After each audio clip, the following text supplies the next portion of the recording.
तुला माझी आठवण नाही आली का काही? तुला माझा विचार काऊन नाही केला? तुला काऊन जीव दिला आई? आई कसं होईल आता माय कसं होईल आई?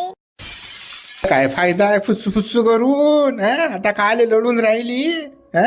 तू तर लय साठ बलबल करास पळून गेली. माय बापाला सांगती लग्न करून द्या, त्याची इज्जत गेली नसती. आता त्याला गावात तोंड टाकायला जागा नाही राहिली. आखरी शेवटी त्याला दोघं नवरा बायकोले आत्महत्या करायला लागली. स्वाभिमानी लोक आहेत ते. त्याच्या पोटी तू अशी जन्माला आली, पोहून गेली. लाज वाटायला बाई तुली जराशी. आता मोठी फुसफुस करून राहिली येऊ. शिवल्या कसा बोलून राहिला तर बरोबर छापाकी मारते. यानंच करा हे काम, यानंच तर पिटाकलं आम्हाला गावातून. तुमचं प्रेम आहे चालले जा तसं काही लग्न होत नाही, हे काही होऊ देत नाही. पण आता हाच हे म्हणून राहिला. सांगा बोलालो तुम्ही काय बोलून राहिले? तुम्ही नसता सारा खेळ रचला की नाही? तुम्ही नसता आम्हाला